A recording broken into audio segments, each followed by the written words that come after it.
போன பதிவுல பார்த்திருந்தோம் இல்லையா? யுகே தரப்புலருந்து ஒரு இன்டெலிஜென்ஸ் ரிப்போர்ட் குடுத்துருக்காங்க. கர்கிவ் பகுதியில அதிகமான ஆயுதங்களும், ராணுவ வீரர்களையும் ரஷ்யா தரப்புலருந்து குதிச்சுட்டு இருக்காங்க. எந்த டைம்லயும் குதிச்சு ஓடி வந்துருவாங்க உள்ள அப்படிங்கிறது போல. ஸோ இப்ப அதுக்கு பிரிப்பேர் ஆகணுமா இல்லையா? ஸோ உக்ரைன் தரப்புலருந்து என்ன பண்ணியிருக்காங்கன்னா, ரெடியா இருக்கிறாங்க. இப்ப அவங்க ரெடி ஆகும்போது, அதிகமான வீரர்கள இவங்களும் குமிச்சு வைப்பாங்களா? அப்படித்தான் இந்த லிப்ஸி டைரக்ஷன்ல அதிகமான வீரர்கள வந்து குமிச்சு வச்சுக்கிறாங்க. இத தெரிஞ்ச உடனே, "இந்தாங்க ஒரு ஃபாப் 3000 வச்சுக்கோங்க" அப்படின்னு அந்த பகுதியில தூக்கி வீசிட்டாங்களாமா. அதிகமான சேதங்கள் ஏற்பட்டிருக்கு. அப்படிங்கிற போல ரஷ்ய தரப்பு சொல்லப்பட்டு வருது. அந்த வீடியோவ பார்க்கும்போதே உங்களுக்கு தெரிஞ்சிருக்கும். எந்த அளவுக்கு சேதம் அந்த பகுதியில ஏற்பட்டிருக்குன்னு. பாசிபிலிட்டி ரொம்ப கம்மி தான். சர்வைவர்ஸ் அந்த குண்டுலேருந்து தப்பிக்கிறாங்க அப்படிங்கிறது ரொம்ப ரொம்ப கம்மி தான். ஏன்னா, அந்த காட்சிகள் இதுக்கப்புறம் அந்த ஃபாப் 3000 ஸ்ட்ரைக் நடந்ததுக்கு அப்புறமா அந்த இடம் எப்படி இருக்கு அப்படிங்கிற வீடியோ பதிவுலாம் வந்துகிட்டு இருக்கு. அதெல்லாம் பார்க்கும்போது நம்மளுக்கு தெரியும் அந்த இடத்துல பில்டிங்லாம் இருந்ததுங்களா? அப்படிங்கிறது போல ஒரு சந்தேகம் இருக்கு. அந்த அளவுக்கான தாக்குதல்கள் ரஷ்யா தரப்பு வந்து முன்னெடுத்துக்கிட்டு இருக்காங்க. இந்த கர்கிவ் பகுதியில ஃபாப் தாக்குதல், ஃபாப் டாமினன்ஸ் ரொம்ப அதிக அளவுல இருக்கு. அந்த ஒரு காரணத்தினால தான் கம்மியான வீரர்கள் இருந்தாலும், உக்ரைனோட மேன் பவர் என்னதான் அதிகமா வச்சிருந்தாலும், ரஷ்ய தரப்புல இருந்து முன்னேறிக்கிட்டே இருக்கிறாங்க அப்படிங்கிறத நம்மளால கிளியரா விசிபிளா புரிஞ்சுக்க முடியுது. ஃபாப் டாமினன்ஸ் ரொம்ப அதிக அளவுல இருக்கு ரஷ்யாக்கு இந்த பகுதியில. அது மட்டும் இல்லாம இது போல அதிக அளவுல உக்ரைனோட வீரர்கள் இறக்குறாங்க இல்லையா? இப்ப கீவ்ல வந்து பார்த்தீங்கன்னா, புரொட்டஸ்ட் பண்ண ஆரம்பிச்சிருக்காங்க. இது ஆல்ரெடி இருக்கிறது அங்க ஒண்ணு, இங்க ஒண்ணுன்னு புரொட்டஸ்ட் ஆயிட்டு இருக்கும். ஆனா இப்ப வந்து பார்த்தீங்கன்னா, ஓரளவுக்கு கணிசமான அளவுக்கு புரொட்டஸ்ட் ஆரம்பிச்சிருச்சு. இது உக்ரைனோட பல பகுதியிலே நடக்குது அப்படிங்கிற போல சொல்லப்பட்டு வருது. எதுக்காக அப்படின்னா 3 வருஷமா என் ஹஸ்பண்ட வந்து கூட்டிட்டு போயிருக்கிறாங்க. மொபைலைசேஷன் சொல்லி. இப்ப வரைக்கும் காணல. எங்களால பேசவும் முடியல அவங்களோட. ஒண்ணு அவங்கள வீட்டுக்கு அனுப்பிச்சு விடுங்க. இல்ல நாங்க அவங்களோட பேசணும். அதுக்கு ஏற்பாடு பண்ணுங்க. அவங்க இருக்காங்களா? இல்லையா? அப்படி இல்லன்னா அவங்களோட உடல்கள் எங்க? அப்படிங்கிறது போல போராட்டங்கள் வலுத்துக்கிட்டு வருது உக்ரைன்ல. மனைவிமார்கள் வந்து புரொட்டஸ்ட் பண்ணிட்டு இருக்கிறாங்க அப்படிங்கிற போல சொல்லப்பட்டு வருது. ஏங்க பொண்ணுங்களுக்கும் தாங்க இருக்கு மொபைலைசேஷன்லாம் கொஞ்சம் பார்த்து உங்களையும் புடிச்சிட்டு போயிற போறாங்க. புரொட்டஸ்ட் பண்ணிட்டீங்க அப்படின்னு அரெஸ்ட் பண்ணிட்டு போயிட்டு, அதுக்கப்புறம் இங்க பாருங்க என்ன ஃப்ரண்ட் லைனுக்கு வரீங்களா? அப்படிங்கிறது போல ஒரு டீல் வச்சாலும் ஆச்சரியப்படுறதுக்கு இல்ல. அதனால போராட்டம் பண்றதுக்கு முன்னாடி கொஞ்சம் யோசிச்சு பண்ணுங்க அப்படிங்கிற சொல்லப்பட்டு வருது. அப்புறம் இதுக்கு நடுவுல இன்னொன்னு சொல்லிடுறேன். இதே உக்ரைனோட கேபிட்டலான கீவ் ஒப்லாஸ்ட்ல வந்து பார்த்தீங்கன்னா, ஒரு மொபைலைசேஷன் நடந்திருக்குது. ரொம்ப ஃபோர்ஸ்டு மொபைலைசேஷன். தேவையே இல்ல. அ வந்து வண்டியில ஏறுப்பா அப்படின்னா, அவரே வண்டியில ஏறி இருப்பாரு. கொஞ்சம் ஏதோ லத்தி கித்தி காமிச்சிருந்தா. அவர் பாவம் கை கால்லாம் நடுங்குது. இப்படிப்பட்டவங்களெல்லாம் பிடிச்சு அடக்குமுறையில கூட்டிட்டு போயி, இது எப்படி அப்படிங்கிறது தெரியல. பட் ஆனா இது போல ஒரு மொபைலைசேஷன் நடந்துட்டு இருக்கு. அத நான் சில பகுதியில பாஸ் பண்ணி காமிச்சர்றேன். ஏன்னா ரொம்ப அடக்குமுறை கையாளுறாங்க உக்ரைன் தரப்புலருந்து அப்படிங்கிற போல சர்ச்சைகள், இது போல வீடியோ பதிவுகள்லாம் வந்துகிட்டு இருக்கு. நீங்க தான் புரிஞ்சுக்கணும். இதோட உண்மை தன்மை எப்படி அப்படிங்கிறதெல்லாம். பட் ஆனா உக்ரைன்லேருந்து தான் வருது அப்படிங்கிற போல சொல்லப்பட்டு வருது. மேபி இது போலியா கூட இருக்கலாம். ரஷ்ய தரப்பு வந்து புரொபகண்டாவா கூட இருக்கலாம். ஆனா இந்த பகுதி உக்ரைன்ல தான் இருக்குது. மேபி அந்த இடத்த மட்டும் போய் டெம்பரவரியா உக்ரைன் ரஷ்யாவோட ஏர் மொபைல் பிரிகேட் இருக்காங்களா பேரா ட்ரூப்பர்ஸ் அவங்க போய் சில உக்ரைனோட கேபிட்டலான கீவ பிடிச்சு அங்க ஒரு ஸ்டண்ட் பகுதியை நடத்திட்டு திருப்பி அங்கிருந்து பறந்து அயன்மேன் மாதிரி ரஷ்யாக்குள்ள வந்திருந்தாலும் ஆச்சரியப்படுறதுக்கு இல்ல. அந்த இடம் சொல்ல வரேன். அது வந்து உக்ரைனோட கேபிட்டலான கீவ்ல தான் இருக்கு அப்படிங்கிற சொல்லப்பட்டது.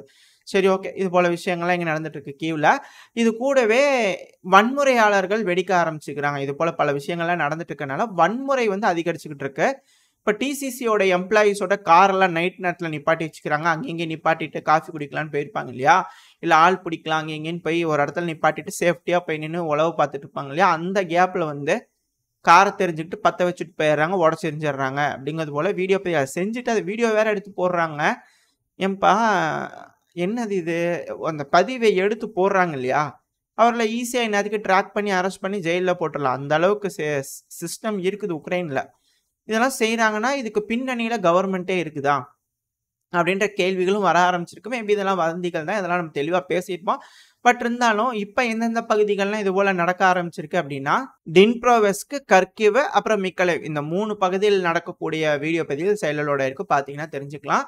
அதிகமான ரெசிஸ்டன்ஸ் குரூப்ஸ் வர ஆரம்பிச்சுட்டாங்க. பல ஒப்லாஸ்ட்களையும் அப்படிங்கிறத புரிஞ்சுக்க முடியுது. அடுத்து இந்த கர்ஷ்னோரிஃப்காக்கு வந்தெல்லாம் கணிசமான அளவுல வந்து பார்த்தீங்கன்னா, ரஷ்ய வீரர்கள் முன்னேறிட்டாங்க. இப்ப அங்க இருக்கக்கூடிய இந்த டெரிட்டோரியல் டிஃபென்ஸ் பிரிகேடு, அப்புறம் இந்த ஏர் மொபைல் பிரிகேட்லாம் இருப்பாங்க இல்லையா? அவங்க தரப்புன்னு சொல்ட்டாங்க.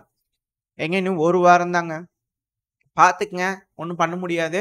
உக்ரைனியன் வீரர்களே முடிஞ்ச வரைக்கும் போராடுங்க. இன்னும் 1 வாரம் தான் அப்படிங்கிற சொல்லிக்கிறாங்க. அப்படின்னா என்ன அர்த்தம்? 1 வாரத்துல அங்கருந்து இவாக்குவேட் ஆகி வந்துருவாங்க அப்படிங்கிறது போல சொல்லப்பட்டு வருது. டெலகிராம் சேனல் நீங்க ஃபாலோ பண்ணியிருந்தீங்கன்னா தெரியும். அந்த பகுதியில இருக்கக்கூடிய உக்ரைனோட 79வது ஏர் மொபைல் பிரிகேடான ட்ரூப்ஸ் கிட்ட இருந்து இது போல செய்திகள் வந்திருக்கு. ஸோ புரிஞ்சுக்க முடியுது. கர்ஷ்னோரிஃப்கா அவ்வளோதான். ரஷ்யாவோட கண்ட்ரோல்ல முழுவதும் வந்துருச்சு அப்படிங்கிறது போல. அது மட்டும் இல்லாம இந்த கர்ஷ்னோவரிஃப்காவ பொறுத்தவரைக்கும் கொஞ்சம் கூடுதலான டைம் எடுத்துக்கிறாங்க ரஷ்ய வீரர்கள். அது பார்க்கும்போது தெரிஞ்சிருக்கு. நேத்தி கூட ஒரு சில பதிவுகள் பார்த்திருப்போம். ரஷ்யாவோட டேங்க் வந்து அட்டாக் நடந்துட்டு திரும்பி ரிட்டர்ன் போயிருக்கும். இது போல வீடியோ பதிவுகளா பார்த்திருப்போம் இல்லையா? இப்போ வந்து ரஷ்யாவோட அசால்ட் ட்ரூப்பர்ஸ் வந்து அங்க வந்து வீடியோக்கள் எடுத்து போட்டுருக்காங்க. ஒரு கட்டத்துக்கு மேல பாஸ் பண்ணிறேன். இது ஒரு பெரிய வீடியோ. ஃபுல்லா காட்ட முடியாது. பட் என்ன சொல்ல வராங்க அப்படிங்கிறது மட்டும் உங்ககிட்ட சொல்லிடுறேன். நம்புறது நம்பாததும் நீங்க தான் முடிவு எடுத்துக்கணும். அலசி ஆராய்ஞ்சு இது போல சொல்ல வராங்க இரு தரப்புல இருந்தும். நீங்க தான் அலசி ஆராய்ஞ்சு முடிவுகள் எடுத்துக்கணும். என்ன சொல்றாங்க அப்படின்னா, முதல்ல உக்ரைன் பார்த்தேன். ஏன்னா உக்ரைன் தான் நல்லவங்க, தெய்வ தூதர்கள். ஸோ அதனால உக்ரைன் என்ன சொல்றாங்க அப்படின்னா, ரஷ்யர்கள் ரொம்ப வேகமா வந்துடுறாங்க. அது மட்டும் இல்லாம இவாக்குவேஷன் பண்ணும்போது இந்த வீரர்கள் மேலலாம் அதிகமா தாக்குதல் பண்றாங்க. அங்கேருந்து தப்பி ஓடக்கூடிய வீரர்கள் மேல தாக்குதல் பண்றாங்க. அதனால என்ன பண்றது, இவாக்குவேஷன் டைம் கிடைக்கல. ரொம்ப சீக்கிரமா உள்ள வந்துடுறாங்க. அப்படிங்கிறதுனால ஃபாஸ்ட்டா நாங்க வெளியேற போக வேண்டியதா இருக்குது. கரெக்ட்டான டைமிங் கிடைக்கல. அதனால நாங்க வந்து சில நபர்கள் அங்க சரணடைய வேண்டிய கட்டாயத்துக்கு தள்ளப்படுறாங்க. அப்படிங்கிறது போல உக்ரைன் தரப்புல இருக்கு. அப்படி சரணடையக்கூடிய வீரர்கள்ல ஒரு சில வீரர்கள் தான். அப்படி சரணடையக்கூடிய வீரர்கள் வந்து பார்த்தீங்கன்னா, ஒரு இடத்துல ஒளிச்சு வச்சுட்டு, இவங்க போய் மீட்டெடுக்கிற மாதிரி. புரியுதுங்களா? ஒரு டிராமா பண்றாங்க ஃப்ரண்ட் லைன்ல அப்படிங்கிறதோட உக்ரைன் தரப்பு சொல்றாங்க. ஏங்க அது ஃப்ரண்ட் லைனுங்க. நீங்களே அங்க இருக்கிறீங்க. சுட்டு போட மாட்டீங்களா? ட்ரோன் கண்ட்ரோல் வேற இருக்குது. அப்படிங்கிறது போல அனலிஸ்ட் தரப்புல கேள்விகள் கேட்டாலும், பட் ஆனா உக்ரைன் தரப்பு வந்து அப்படி சொல்றாங்க. ஆனா ரஷ்ய தரப்பு வந்து ரியலான ஒரு காம்பேட் ஃபுட்டேஜ் பாடி கேம்லேருந்து ரிலீஸ் பண்ணிக்கிறாங்க. அவங்க என்ன சொல்றாங்கன்னா, இதுபோல அங்கேயும் இங்கேயும் வந்து பார்த்தீங்கன்னா, காயமடைஞ்ச உக்ரைனோட வீரர்கள அங்கங்க வச்சு விட்டுட்டு போயிடுறாங்க. இப்ப நாங்க என்ன பண்றோம், அசால்ட் ட்ரூப்பர்ஸ்ங்க நாங்க. நாங்க போய் பார்க்கும்போது அங்கங்க இது போல 4, 5 பேர் கிடக்குறாங்க. நாங்க உங்கள தூக்கிட்டு சாப்பாடு தண்ணி இல்லாம எதுவும் இல்லாம ரொம்ப கஷ்டப்பட்டுருக்காங்க. இப்போ அட்வான்ஸ் ஆகக்கூடிய ட்ரூப்பர்ஸ் நாங்க இது போல பிரிசனர்ஸ் அதிக அளவுல பிடிக்கும்போது, அவங்களுக்கு வேணுங்கிற ஃபர்ஸ்ட் எய்டு, ஃபுட் எல்லாம் குடுத்து ரெடி பண்ணி, அதுக்கப்புறம் அவங்க பிரிசனர் கேம்புக்கு அனுப்புறதும்போது, எங்ககிட்ட இருக்கக்கூடிய சப்ளைஸ் கொஞ்சம் கம்மியாயிருது. இதனால ஒரு நாளைக்கு 50 பில்டிங் தாங்க எங்களால பிடிக்க முடியுது, கர்ஸ்னோவரிஃப்கால. அப்படிங்கிறது போல ரஷ்ய தரப்புல இருந்து குமுறல்கள குமுறி இருக்கிறாங்க. அதுக்கான வீடியோ பதிவு சைடுல லோட் ஆயிருக்கு. எது எப்படியோ இரு தரப்புலயும் மாறி மாறி சொல்றாங்க. நீங்க தாங்க எது சரி அப்படிங்கிறத எடுத்துக்கணும். இரு தரப்புலயும் சொல்லக்கூடியது நம்ம உங்ககிட்ட டெலிவரி பண்ணியாச்சு. இது இந்த இடத்துல நடக்குது. அடுத்து இந்த நியூயார்க் பக்கத்துல வந்துடலாம். அதாங்க இந்த ட்ராஸ்க் பகுதி. அங்க எப்படி ரஷ்யா வந்து இப்படி முன்னேறி வந்தாங்க? அப்படிங்கிறது போல கேள்விகள்லாம் இருக்குது இல்லையா? இதுக்கு இந்த கர்ஸ்னோவரிஃப்காலயும் ரஷ்யா இந்த அளவுக்கு முன்னேறி வந்திருக்கிறாங்க. ஆ எந்த அளவுக்கு லேட்டுன்னு சொல்றோமோ, அந்த அளவுக்கு ஃபாஸ்ட்ன்னு சொல்லிடலாம். ஏன்னா கர்ஸ்னோவரிஃப்கா ஈஸியா ரஷ்யாவோட கட்டுப்பாட்டுக்குள்ள வந்துருச்சு. ஈஸியா கஷ்டப்பட்டுருக்காங்க. பட் இருந்தாலும் அவங்க கட்டுப்பாட்டுக்குள்ள வந்துருச்சு. அதுக்கு காரணம் என்னன்னா, வயது முதிர்ந்தவர்கள் அப்படின்னு சொல்றாங்க இல்லையா? ஒரு 60, 70 வயசுல இருக்கிறவங்கலாம் வந்து பார்த்தீங்கன்னா, அதிக அளவுல ரஷ்ய வீரர்களுக்கு சப்போர்ட் பண்றாங்களாமா. மறைமுகமா ரஷ்யாக்கு இங்க பாருங்க ரஷ்யா, அந்த இடத்துல குண்டு பதுக்கி வச்சுக்கிறாங்க. குண்டு போடுங்க அப்படிங்கிறது போல அவங்க வந்து சொல்லிக் குடுத்துர்றாங்களாமா. அப்படிங்கிற குற்றச்சாட்டுகள 79வது ஏர் மொபைல் பிரிகேட் வந்து பார்த்தீங்கன்னா, குற்றச்சாட்டுகள் வச்சிருந்தாங்க. இப்ப அதே போல தான் இந்த ட்ராஸ்க்ல என்ன பண்ணிக்கிறாங்க, ஒரு வீடியோ சைடுல லோட் ஆயிருக்கு. இது இப்போ ரிலீஸ் பண்ண வீடியோ இல்ல. இந்த ஆரம்ப கட்டத்துல எப்படி இந்த பகுதிக்குள்ள போயிருக்காங்க அப்படிங்கிறது போல ரஷ்ய வீரர்கள் ரிலீஸ் பண்ண வீடியோ. இது ஏன் இப்ப கொண்டு வரேன் அப்படின்னா, அந்த உக்ரைன் அந்த லோக்கல் சோர்சஸ் உக்ரைனியன்ஸ்ன்னு சொல்றாங்க இல்லையா? உக்ரைனோட கட்டுப்பாட்டுக்குள்ள இருக்கக்கூடிய உக்ரைனோட சிட்டிசன்ஸ்ங்கிறாங்க இல்லையா? ஒரு ஏஜ்க்கு மேல இருக்கிறவங்கன்னு சொல்றாங்க இல்லையா? அவங்க எல்லாருமே ரஷ்யாவுக்கு உதவி பண்றாங்க அப்படிங்கிறது உக்ரைனோட ஸ்டேட்மெண்ட்ஸ் இருந்தே புரிஞ்சுக்க முடியுது. அது மட்டும் இல்லாம இப்ப அந்த வீடியோ பதிவு லோட் ஆயிருந்தது இல்லையா? இது வந்து இந்த ட்ராஸ்க் பகுதி இருக்கு இல்லையா? அந்த பகுதியில் எடுக்கப்பட்ட பதிவு. 3 கிலோமீட்டருக்கு வந்து பார்த்தீங்கன்னா, ஒரு சுரங்கம் இருந்திருக்கு. இந்த சுரங்கம் இங்க இருக்குதுன்னு உக்ரைனியன் வீரர்களுக்கே தெரியாதுங்களாமா. அங்க இருக்க பெரும்பான்மையான டொனெஸ்க்ல வாழக்கூடிய மக்களுக்கே தெரியாதாமா. வயது முதிர்ந்தவர்கள் இருக்காங்க இல்லையா? அந்த காலத்து ஆளுங்க இந்த இடத்துல ஒரு சுரங்கத்த தோண்டி அங்க என்னமோ இருக்குதான்னு தேடி பார்த்துக்கிறாங்க. அதெல்லாம் முடிஞ்சதுக்கப்புறம் அந்த சுரங்கம்லாம் மூடிட்டாங்க. அப்படி ஒரு சுரங்கம் இருக்குதுன்னே ரொம்ப பழங்காலத்து மைனர்ஸுக்கு தான் தெரியுமாமா. இப்ப அவங்கலாம் என்ன பண்ணிக்கிறாங்க, "ஏய் இங்க வாப்பா இதுக்குள்ள வா. அங்க போனீன்னா பின்னாடி போயிரலாம். புடிச்சுக்கலாம் அத்தன பேத்தையும்." அப்படிங்கிறதோட அங்க இருக்கக்கூடிய சிவிலியன்ஸ் பிளான் பண்ணி கட்டம் கட்டி போட்டு எங்கள போட்டு குடுத்துர்றாங்க அப்படிங்கிறது போல சொல்லிக்கிறாங்க. ஸோ அதுல இருக்கக்கூடிய விஷயங்கள் நம்மளால தெரிஞ்சுக்க முடியுது. ஏங்க அங்க இருக்கிறவங்கலாம் ரஷ்ய வீரர்கள்ங்க. அவங்க ஆக்குபையர்ஸ் அப்படிங்கிறதோட சொல்லிங்க. அவங்களுக்கு உங்க நாட்டு சிட்டிசன் ஹெல்ப் பண்றாங்க அப்படின்னா, அது ரஷ்யாவோட பகுதிங்க.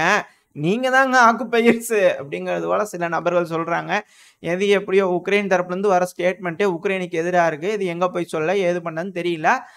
உக்ரைன்ல ப்ரொட்டஸ்ட் வெடிக்குது. ரிபல்ஸ் வந்துட்டாங்க. சிவிலியன்ஸ் ரஷ்யாவுக்கு சப்போர்ட் பண்றாங்க. இப்படி இருக்கும் நேரத்துல நேட்டோ நாடுகள் ரஷ்யாவுக்கு எதிர்த்து சண்டை பிடிக்கிறதுக்காக பிளான் பண்ணிக்கிட்டு இருக்காங்க.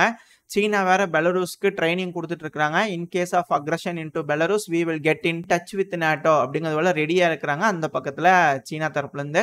ஸோ இங்க ஒரு மிகப்பெரிய அலையன்ஸ் ஃபார்ம் ஆயிருச்சு. இதோட இந்த பதிவு நம்ம முடிச்சுக்குவோம். இந்த பதிவு எப்படி இருந்துச்சு உங்களுக்கு பிடிச்சிருக்கா? பிடிச்சுனா லைக் பண்ணிட்டு உங்க ஃப்ரெண்ட்ஸ் அண்ட் ஃபேமிலியோட ஷேர் பண்ணிக்கோங்க. அது கூடவே மறக்காம சேனலை சப்ஸ்கிரைப் பண்ணலாம். மறக்காம சப்ஸ்கிரைப் பண்ணிக்கோங்க. ஏன்னா பல நபர்களும் சப்ஸ்கிரைப் பண்ண மாட்டேறீங்க. சப்ஸ்கிரைப் பண்ணாதான் யூடியூப் இதையும் ஒரு சேனலா மதிச்சு ஒரு 4, 5 பேத்துக்கு கொண்டு போய் காட்டும். உங்களோட சப்போர்ட் எனக்கு ரொம்ப ரொம்ப தேவை. கண்டிப்பா உங்களோட ஆதரவு இருக்குன்ற நம்பிக்கையில இந்த பதிவை நான் முடிச்சுக்கலாம். இந்த பதிவு நல்லா இருக்குன்ற நம்பிக்கையில அடுத்த பதிவுல உங்களை சந்திக்கிறேன். அது ஸ்டே சேஃப். Bye bye.